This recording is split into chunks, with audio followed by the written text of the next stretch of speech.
Terima kasih Anda masih bersama kami di Kompas Petang, saya Cynthia Rompas. Saudara menantu Presiden yang juga Wali Kota Medan, Bobi Nasution, akan maju di Pilkada Gubernur Sumatera Utara melalui Partai Golkar.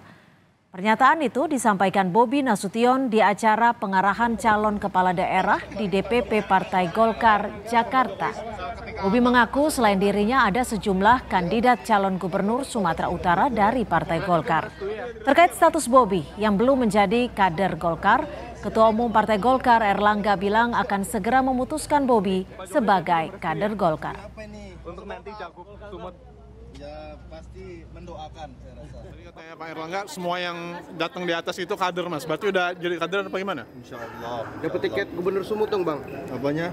Kan untuk semuanya tadi di sini. Yang dari Sumut saya rasakan yang untuk Cagup dari Sumut kan nggak cuma saya sendiri. Berapa orang Bang? Yang dari Golkar. undangan yang dari Golkar yang saya lihat ada 2 ya, Bang Jack sama saya. Berarti udah tinggal nunggu kartu KTA-nya udah ada belum Bang? Insya Allah. Udah ada Bang? Belum? Udah ada nih Bang. Sejauh ini belum, sejauh ini. Tapi akan berjaket kuning nih bentar lagi Bang. Batiknya dulu hari ini.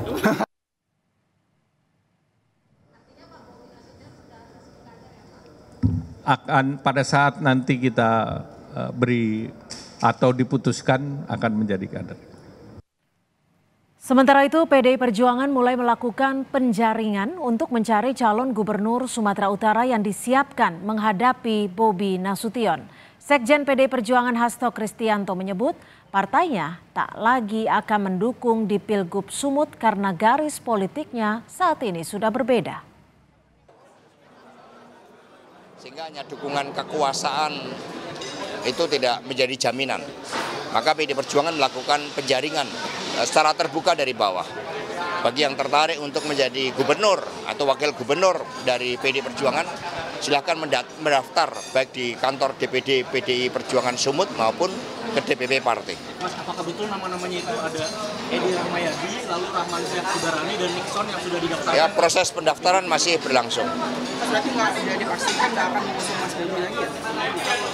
Ya, tentu saja karena garis politiknya sudah berbeda. Ya. Partai Golkar memang dekat dengan keluarga Jokowi. Sebelumnya, Partai Golkar jadi partai pertama yang mendukung putra sulung Presiden Joko Widodo sebagai bakal cawapres pendamping Prabowo Subianto. Meski Gibran bukan kader Partai Golkar.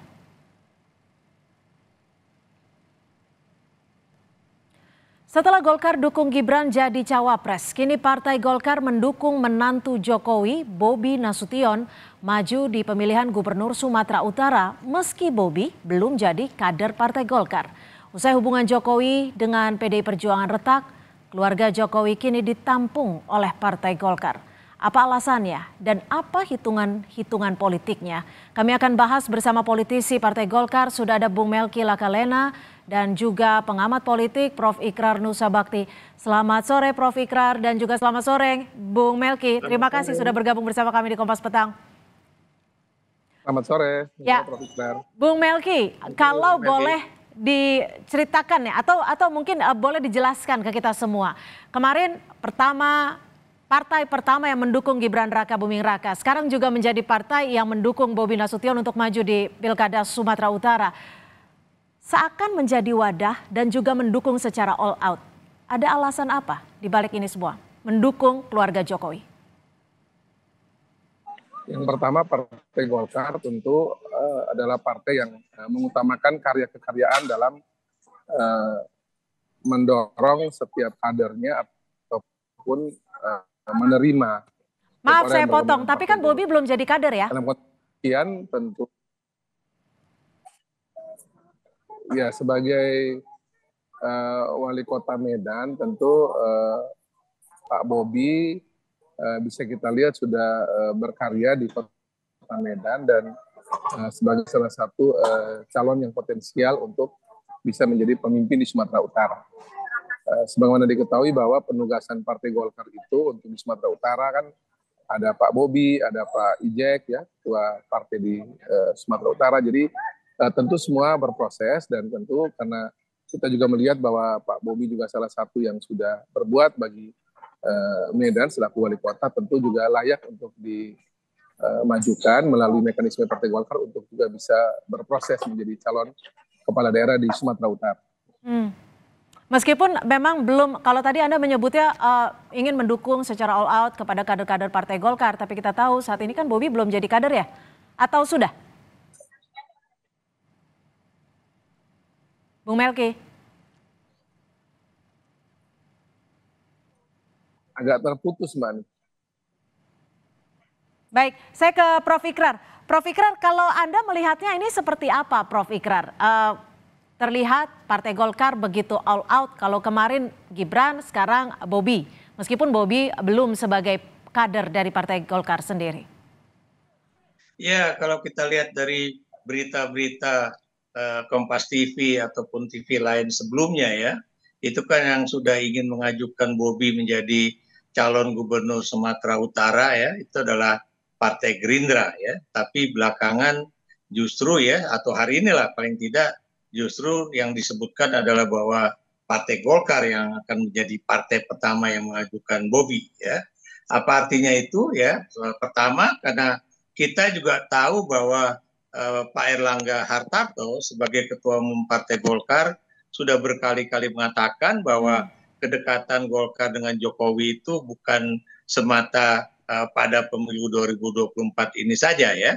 Bahkan di dalam apa namanya itu kampanye Partai Golkar sendiri kan tidak jarang ya itu ada gambar Jokowi juga di situ, ada gambar misalnya Pak Erlangga Hartarto dan Pak Jokowi juga di situ. Dan kalau kemudian Golkar menjadi partai pertama yang mengusung Bobi ya, itu diharapkan bahwa Golkar nanti akan menjadi penentu di dalam pencalonan Bobi Nasution menjadi calon gubernur Sumatera Utara ya, dan ini juga akan menjadi poin tersendiri buat Partai Golkar ya. Dan ini juga mungkin diakibatkan oleh kalau kita juga bicara mengenai berita-berita televisi Anda ya, TV, Kompas TV yang kemudian menjadi berita di Straits Times Singapura ya, itu mengatakan bahwa ada kerenggangan antara Pak Jokowi dengan Pak Prabowo Subianto ya. Jadi mungkin ini juga menyebabkan Partai Golkar menjadi partai pertama yang mengusung Bobi Nasution gitu. Oke, kalau perspektif Anda sendiri, Anda melihatnya ini Partai Golkar secara utuh menampung keluarga Jokowi seperti itu? Karena melihat ada kerenggangan yang Anda sebut tadi dengan Prabowo Subianto? Kita belum lihat apakah kemudian dalam kasus Erina Gudono ya, nanti di dalam pemilu pemilu apa namanya itu Bupati ya? Di apa namanya daerah istimewa Yogyakarta ya, di satu kabupaten, apakah juga akan didukung pertama oleh Partai Golkar ataukah kemudian oleh Partai Gerindra seperti usulan dari pengurus daerah Partai Gerindra di Sleman begitu kan. Tapi kalau kemudian nanti ternyata juga Partai Golkar menjadi pendukung pertama, ini bukan mustahil bahwa Golkar kayaknya ingin mendukung semua anak ataupun mantunya Jokowi ya untuk menjadi apakah itu calon wakil presiden, kemudian sekarang menjadi calon gubernur, calon wali kota, calon. Oke. Bagaimana Bung Melki? Benar seperti itu? Ingin mendukung secara all out atau menampung seluruh keluarga Jokowi untuk maju kontestasi? Ini kemauan secara murni dari Golkar atau bagaimana hitung-hitungannya? Ya, sebagai partai terbuka tentu Partai Golkar menerima setiap calon pemimpin bangsa yang memang berproses dan melalui mekanisme yang sudah Partai Golkar tentukan. Seperti kemarin juga kan saya juga hadir di acara tersebut ya. Jadi saya juga dinominasikan sebagai calon gubernur NTT, jadi hadir juga di pertemuan kemarin.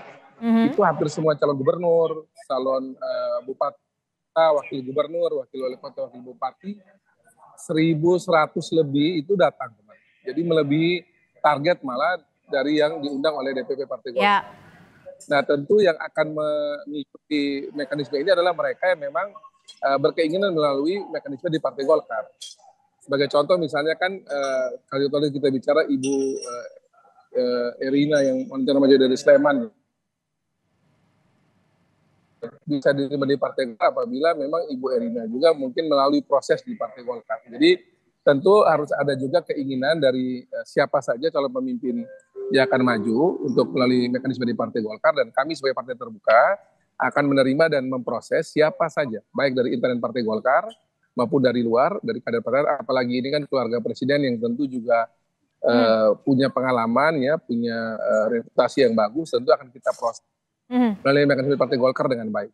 Dan siapa saja yang nanti berhasil melewati proses akan nanti dimajukan calon kepala daerah maupun wakil kepala daerah dalam proses nanti di bulan November nanti. Tapi semua akan melalui proses di internal Partai Golkar dulu. Oke, lalu adakah target tertentu terkait dengan kedekatan dari Partai Golkar dan juga Joko Widodo? Apalagi sebelumnya kan juga diisukan bahwa Joko Widodo ingin menjadi ataupun mengambil alih Partai Golkar. Tapi ulasannya akan kami hadirkan usai jeda. Tetap di Kompas Petang. Terima kasih Anda masih bersama kami di Kompas Petang. Saya masih bersama Bung Melki dan juga Prof. Ikrar Nusa Bakti, dan kita masih membahas terkait dengan keluarga Jokowi yang dalam tanda kutip ditampung Partai Golkar gitu, karena kali ini Bobi Nasution diwakilkan ataupun didukung oleh Partai Golkar untuk maju di Pilgub Sumatera Utara. Prof. Ikrar? Ya. Prof. Ikrar, kalau Anda melihatnya, ini yang menawarkan duluan siapa? Partai Golkar kah? Atau dari Bobi Nasution yang menawarkan diri untuk maju di Pilgub melalui Partai Golkar? Dan Anda melihatnya ini keuntungan politiknya akan seperti apa? Hitung-hitungannya bagaimana, Prof? Ya, jadi menurut saya ya, mungkin juga bukan Bobi atau juga bukan Golkar ya, tapi Pak Jokowi mungkin bisik-bisik dengan Pak Erlangga ya, agar mendukung Bobi untuk menjadi calon gubernur Sumatera Utara ya. Sebelumnya kan juga Pak Jokowi juga bisik-bisik dengan Pak Prabowo, dan Pak Prabowo itu udah mengiyakan akan mendukung Bobi. Tapi sekarang kan mungkin situasi politiknya mulai berubah ya. Itu satu hal.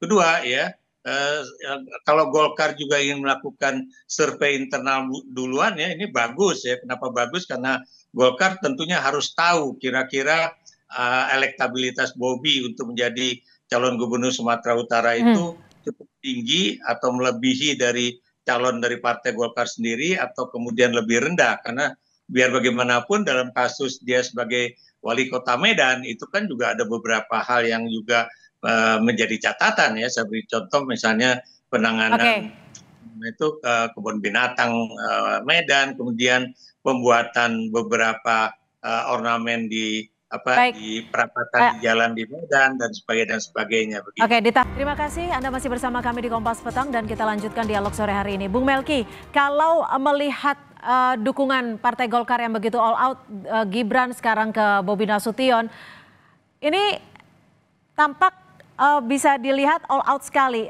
Menurut Anda sendiri, apa yang menjadi alasannya? Seperti kami sampaikan, memang Partai Golkar akan memberikan bagi tentu pertama kader Partai Golkar ataupun siapapun yang ingin bergabung Partai Golkar, mereka yang memang terbukti sudah berkarya dan memberikan kontribusinya dalam karyanya dan jabatannya kepada publik. Dan kalau kita lihat, tentu Pak Bobi Nasution sebagai wali kota Medan tentu juga sudah berbuat, sudah berkontribusi, dan tentu menjadi catatan untuk juga kita dorong ke depan untuk meraih yang lebih tinggi ya, tentu menjadi gubernur. Akan ada hitung-hitungan politiknya tidak, Bung Melki? Maksudnya terkait dengan? Ya, dukungannya terhadap Bobi Nasution untuk maju di Pilgub Sumatera Utara? Seperti kami sampaikan, nanti kan tahapan di Partai Golkar itu sekarang kita akan masuk di bulan April ini, habis Lebaran, itu kami survei untuk penjaringan-penyaringan. Lalu nanti di bulan Juni ada survei lagi kali kedua, dan nanti di Agustus survei kali ketiga. Dan tentu Pak Bobi Nasution dan siapapun yang maju melalui Partai Golkar akan melalui mekanisme semacam ini. Dan kira nanti melalui mekanisme ini kemudian Pak Bobi mendapat survei bagus, kemudian juga dihitung dengan kemungkinan menangnya juga tinggi, tentu Partai Golkar akan memberikan dukungan bagi Bung Melki, adakah kompensasi khusus atau kompensasi tertentu yang didapatkan Partai Golkar untuk menampung keluarga Jokowi ini? Sejauh ini sih tentu kami menerima siapa saja keluarga Pak Jokowi ini dengan lapang dada sebagai partai terbuka, dan tentu kalau seperti sudah kita lihat sama-sama ya, kepuasan terhadap Pak Jokowi juga tentu yang juga sudah kita lihat masih cukup tinggi sampai dengan saat ini, pasti bebas bagi para calon-calon Partai Golkar yang akan dimajukan nanti dalam pilkada kali ini. Jadi Lalu kenapa begitu yakin dengan sebelumnya anak Jokowi, sekarang menantu Jokowi? Itu semua ya, seperti kami sampaikan bahwa semua yang punya kontribusi nyata dan positif bagi publik akan tentu didorong ya, siapa saja. Oke, ada kekhawatiran untuk ditinggalkan nanti suatu saat? Kalau kami begini ya, Partai Golkar ini partai yang selalu akan menerima semua orang yang berkarya dengan baik, dan kami selalu berpikiran positif karena sekali lagi ya, partai ini itu kami, Prof. Ikrar bisa memberikan catatan, sudah memproduksi banyak sekali politisi dan banyak kepala daerah, pemimpin bangsa ini, sudah sering ada yang pergi dan sering ada juga yang kembali, atau juga ada dari partai juga masuk ke Partai Golkar. Jadi ini partai yang sekali lagi kalau orang berkarya pasti nyaman dengan Partai Golkar. Baik, Prof. Ikrar, menurut Anda, perspektif Anda, mengapa Partai Golkar yang bersedia untuk menampung keluarga Jokowi? Kan kita tahu koalisinya cukup besar. Ya, kita tahu juga ya bahwa Pak Jokowi juga memiliki kepentingan politik dengan Partai Golkar ya. Saya beri contoh misalnya, apakah Jokowi itu masih memiliki keinginan politik untuk menjadi ketua umum Partai Golkar ya. Walaupun misalnya Pak Erlangga Hartarto dalam pertemuan di Denpasar ya, atau di Jembrana, maksud saya di di Bali itu menyatakan bahwa komitmen dia ingin tetap maju menjadi ketua umum Partai Golkar, dan hampir pimpinan-pimpinan baik itu senior maupun yang junior itu mendukung 100% Pak Erlangga untuk menjadi ketua umum Partai Golkar kembali ya, atas keberhasilan beliau dalam pemilu 2024. Tapi kalau kemudian sekarang memberikan jalan bagi menantu Jokowi untuk maju, itu tentunya juga bagian dari apa istilahnya ya, ya paling enggak untuk mengetes apakah memang Bobi juga masih memiliki elektabilitas politik yang tinggi. Kenapa demikian? Karena Anda tahu ini kan pilkada pada 2024 ini kan tidak bisa dimajukan pada bulan September, kan pada bulan November, dan kita tahu pada bulan November itu Pak Jokowi sudah lagi bukan sebagai Presiden Republik Indonesia. Tentunya apa istilahnya itu ya, kekuatan politik, kekuatan finansial, kekuatan bantuan yang lain-lain juga tentunya akan menurun tajam, dan ini tentunya menjadi perhitungan politik juga bagi Partai Golkar. Kalau Anda melihatnya akan ada target tertentukah dengan apa yang kita lihat saat ini? Paling tidak Golkar saat ini masih tetap menyatakan dirinya sebagai partai terbuka dan juga partai yang dekat dengan Presiden Jokowi ya. Tapi kita juga belum tahu apakah setelah nanti terjadi apa istilahnya itu pelantikan presiden baru ya pada tanggal 20 Oktober 2024 ini juga akan terjadi perubahan kembali ya, dan ini juga akan terlihat apakah misalnya dari hasil survei internal yang tadi Bung Melki katakan April, kemudian Juli, Agustus itu juga akan terus melaju menjadi calon gubernur, Bobi itu akan menjadi calon gubernur Sumatera Utara, ya itu kita lihat di situ. Prof. Ikrar, singkat saja, mana yang lebih diuntungkan, keluarga Jokowi kah atau Partai Golkar?